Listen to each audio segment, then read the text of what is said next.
ప్రస్తుతం లైవ్‌లో ఒక సంఘటన చోటు చేసుకుంది. రీతు, తనూజ వీళ్ళిద్దరూ మాట్లాడుకుంటున్నారు. ఇక తనూజ రీతుతో చెప్తుంది. "రీతు, నేను నిన్ను సేవ్ చేసినందుకు పవన్ కళ్యాణ్ నన్ను అడిగాడు. అలాగే దివ్య కూడా నన్ను వచ్చి అడిగింది.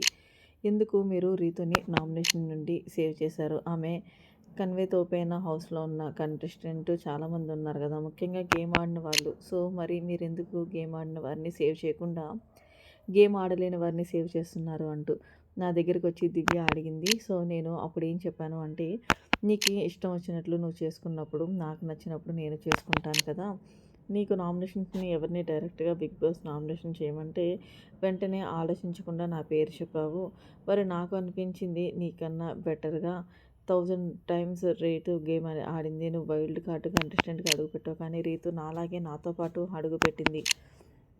అంటే ఆమె గేమ్ ఆడియన్స్‌కి నచ్చకుండానే ఇలాగే మొత్తానికి ఇన్ని వారాలు కొనసాగుతుందా దివ్య? లేదు కదా!" అంటూ నేను చెప్పానురా అంటే, ఈలోగా రీతు అంటుంది, "ఏది ఏమైనా సరే దివ్యకి ఓవర్ యాక్షన్ ఎక్కువైపోయింది.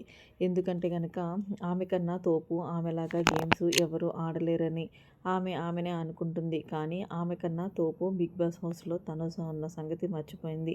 మాట్లాడితే నాతో కంపారిజన్ చేసుకుంటుంది. ఏదేమైనా సరే దివ్య వరస్ట్ బిహేవియర్ అబ్బా!" అంటూ తనుజ చెప్పుకొచ్చింది. అలాగే భరణి గారు కూడా నన్ను ఏదైతే నామినేషన్ చేశారో ఆ పాయింట్ కూడా అసలు కరెక్ట్ కాదు.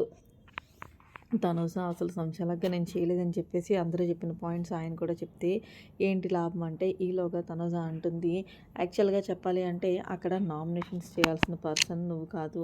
నన్ను కెప్టెన్సీలో ఉన్నాను కాబట్టి సో నా మీద నామినేషన్ చేయలేదంటూ రీతుకి తనుజ పనిష్మెంట్ చేస్తూనే రీతుతో మాట్లాడుతుంది.